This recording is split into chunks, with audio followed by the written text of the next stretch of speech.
Hi మామ. పరంతుప్పు తమిళ anchor Shiva గారు main లీడ్గా, మలయాళంలో మంచి మంచి మూవీస్ చేసిన గ్రేస్ యాంటనీ గారు ఫీమేల్ లీడ్గా, అంజలి గారు, విజయ్ దాస్ గారు గెస్ట్ అపీరెన్స్లో యాక్ట్ చేసిన ఈ మూవీ హాట్స్టార్లో స్ట్రీమ్ అవుతుంది. ఈ మూవీని ఇప్పుడే చూశాను మామ.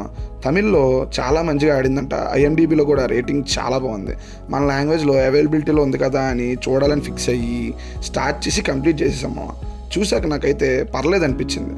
గొప్ప సినిమా అని చెప్పను, వేస్ట్ అని చెప్పను, ఏదో అలా వెళ్ళిపోద్ది. ముందుగా స్టోరీలోకి వెళ్తే, గోకుల్ తన కొడుకు బలవంతం మీద తన కొడుకుని బయటకు తీసుకెళ్తాడు. ఆ ప్రాసెస్లో బైకి అమ్మాయివాడు వాళ్ళ వెంట పడేసరికి అతని నుంచి తప్పించుకోవడానికి ఒక 3 రోజుల పాటు ఊరూరు తిరుగుతూ ఉంటారు. ఈ ప్రాసెస్లో ఏం జరిగింది అనేది రిమైనింగ్ స్టోరీగా చెప్పుకుంటే అసలు స్టోరీయే లేదని చెప్పాలి. వరుసగా జరిగే ఇన్సిడెంట్సే ఈ సినిమా అని చెప్పొచ్చు. బట్ కొన్ని సీన్స్లో పిల్లలు ఏం కావాలనుకుంటారు, పేరెంట్స్ పిల్లలకి ఏమిస్తే వాళ్ళు సంతోషంగా ఉంటారు అనే సిచ్యువేషన్స్ని బాగా చూపించారు. ఇక ప్లస్ పాయింట్స్ విషయానికి వస్తే అందరి పర్ఫార్మెన్స్లు బాగున్నాయి మామ. అంజలి గారు ఈ క్యారెక్టర్ ఎందుకు చేశారు అనేది నాకు అర్థం కాలేదు, కానీ ఆవిడ కనిపించినంతసేపు చాలా అందంగా ఉన్నారు. అలా ఆవిడని చూస్తూ ఉండిపోవాలనిపించింది. కొన్ని సీన్స్ చాలా బాగున్నాయి. పిల్లాడి పర్ఫార్మెన్స్ చాలా బాగుంది మామ. కెమెరా వర్క్ చాలా బాగుంది. విజువల్స్ కూడా చూడడానికి చాలా బాగున్నాయి. అంతే మామ. ఇక మైనస్ల గురించి మాట్లాడుకుంటే లాజిక్స్ మామ. అప్పులు తప్ప ఏమీ లేవు అన్నట్టు హీరో ఫ్యామిలీని ఎస్టాబ్లిష్ చేసి వాళ్ళకి పెద్ద గేటెడ్ కమ్యూనిటీలో ఉన్నట్టు చూపిస్తారు. బైక్ ఈఎంఐ కట్టడానికి కూడా డబ్బులు లేవు అంటారు. బ్రాండెడ్ బట్టలు కొనుక్కొని వేసుకున్నట్టు చూపిస్తుంటారు.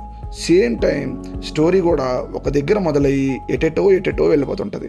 అంజలి గారి క్యారెక్టర్తో ఒక సీక్వెన్స్ మైండ్లో వేసేసి విజయ్ దాస్ గారి క్యారెక్టర్ ఎంటర్ అవ్వగానే ముందు దాన్ని మర్చిపోండి, ఇక్కడి నుంచి చూడండి అన్నట్టు ఇంకో సీక్వెన్స్ని మారుస్తారు.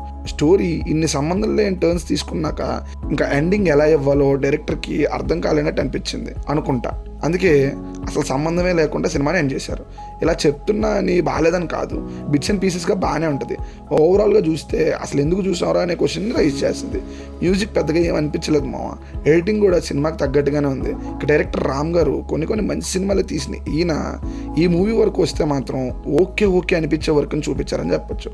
ఓవరాల్గా నాకైతే ఖాళీగా ఉంటే టైంపాస్ అయిపోద్దని చెప్తా. ఫ్రీ టైంలో ఒకసారి ట్రై చేస్తా అంటే ట్రై చేయండి మామ.